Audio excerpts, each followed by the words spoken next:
CM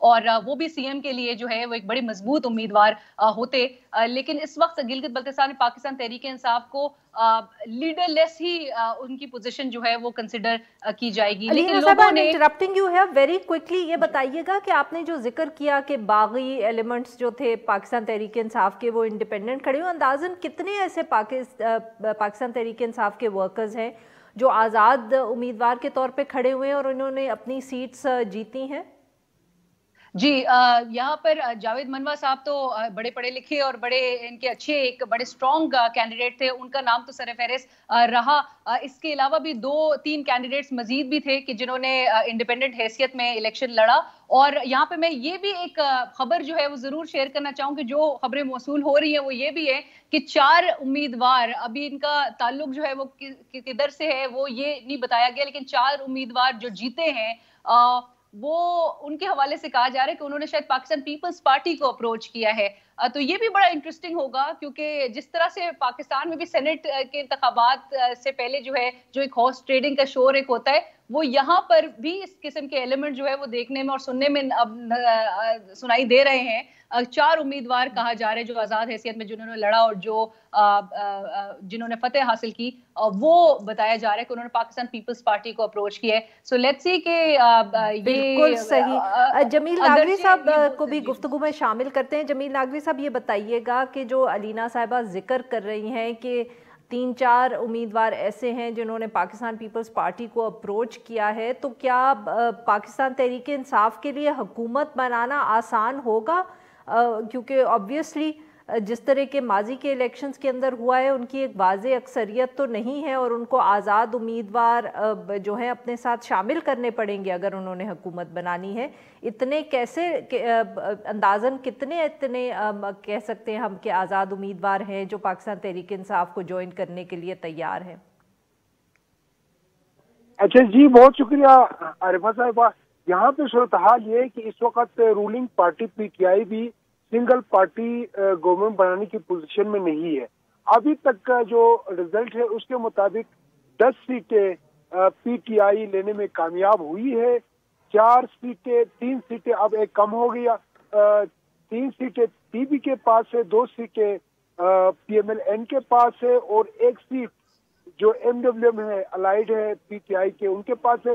یعنی P T I اور allied party کو ملا کے 11 ان کے فگر بنتا ہے، 11 سیٹیں ہیں اور ان کو سنگل پارٹی کو بنانے کے لیے 12 سیٹوں کی ضرورت ہوتی ہے۔ تو اب اس دفعہ جو مین جو کردار ادا کریں گے وہ انڈیپینڈنس کینڈیڈیٹ کریں گے، کیونکہ 6 کینڈیڈیٹس اس وقت انڈیپینڈنٹ جیت کر آئے ہیں اور اب جو مین جو رول ہوگا انڈیپینڈنس کینڈیڈیٹ کا ہوگا، اور حکومت بنانے کے لیے پی ٹی آئی کو انڈیپینڈنس کینڈیڈیٹ کی ضرورت بھی پڑے گی، اور انڈیپینڈنس کینڈیڈیٹ کا رجحان بھی پی ٹی آئی کی طرف ہمیشہ سے زیادہ ہی ان کی طرف رولنگ پارٹیز کی طرف ہی ہوتا ہے۔ تو وہاں یہ اندازہ کیا جا رہا ہے کہ independent candidate P T I کو جوائن کریں گے اور وہ آسانی سے حکومت بنا سکیں گے۔ دوسری طرف پی پی کا اب 3 سیٹیں ہیں، اگر وہ اپوزیشن جماعتوں کے سیٹوں کو دیکھا جائے تو پی ایم ایل این کے 2 سیٹیں ہیں تو یہ 5 بنتے ہیں، اور پھر اب جب سارے اگر انڈیپینڈنٹ اپوزیشن کے ساتھ ملتے ہیں تو اس صورت میں بھی وہ حکومت بنانے نہیں بنا سکتے۔ جی علینا صاحبہ ویری کوئکلی بریک آنے سے پہلے ہمیں بتائیے گا کہ یہ جو دونوں سابق چیف منسٹرز اپنی سیٹس ہارے ہیں، یہ ایک بہت بڑا سرپرائز ہے، اس پہ بہت بات ہو رہی ہے، اس کی کیا وجوہات ہیں؟ کیا کوئی لوگوں میں غصہ تھا ان کے خلاف، خدشات، کیا وجہ ہے کہ وہ دونوں اتنے بڑے نام بھی بہت بڑے ہیں وہ الیکشن ہارے؟ بالکل، ایک حافظ حفیظ الرحمان صاحب پاکستان موسیقی نواز کے اور ایک مہدی شاہ صاحب کے اسکردوں سے چونکہ وہ لڑے تھے، اور یہ سرپرائزنگ بڑا سب کے لیے ہے کہ یہ آخر یہ 2 کیونکہ بڑے نام تھے اور ظاہر ہے الیکٹیبلز ان کو کیوں اس طرح سے ایک شکست کا سامنا کرنا پڑا۔ اچھا مہدی شاہ صاحب